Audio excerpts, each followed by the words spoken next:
First and foremost ఏంటంటే ఈ dress maintenance కూడా చాలా వరకు ఏంటంటే ఇంపార్టెంట్.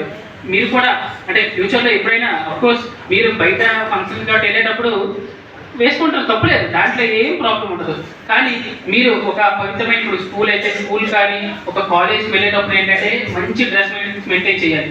మిమ్మల్ని చూడగానే ఎవరైతే అవతల ఓకే బా మంచి డ్రెస్ వేసాడు, మంచిగా డిగ్నిఫైడ్గా ఉన్నాడు, ఈ అబ్బాయి మంచి తెలివైనడు కాదా అనుకుంటారు.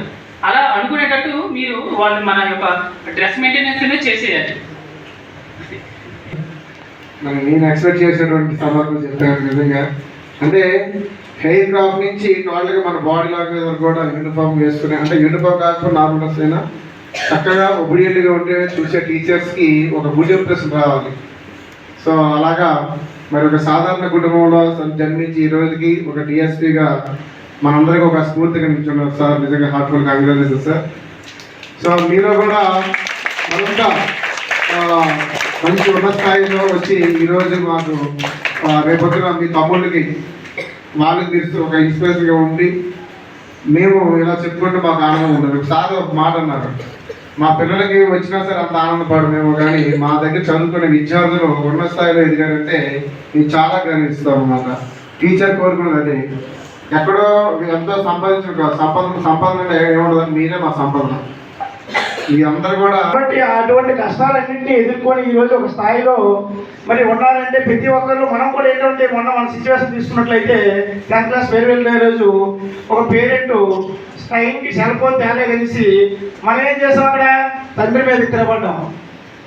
ఏం చేసాం మనం అక్కడ తండ్రి మీద తిరగబడ్డాం. కానీ మనం గ్రహించవలసిన విషయాలు ఏంటి అక్కడ అంటే తల్లిదండ్రులు ఏ ప్రయాసంతో టైంకి వచ్చి ఒక 10 నిమిషాలు లేట్ అయ్యారు, కానీ మనకు అక్కడ సెల్లే జీవితం అయిపోయింది.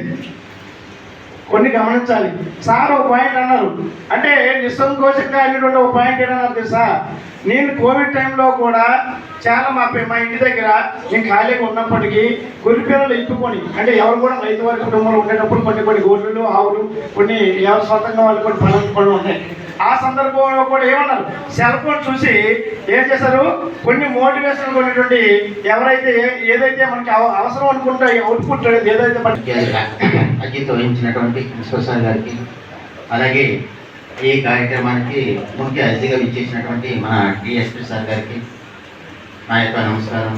అలాగే నాతో ఉపాధ్యాయులు ఉపాధ్యాయులు మనుషులు ఋషులు అవుతారు, మహాపురుషులు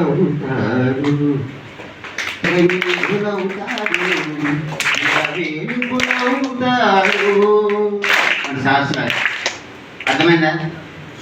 కృషితో నాస్తి దుర్భిక్షం, పట్టుదల. సార్ చెప్పారు ఏంటి, ఈరోజు నేను వచ్చి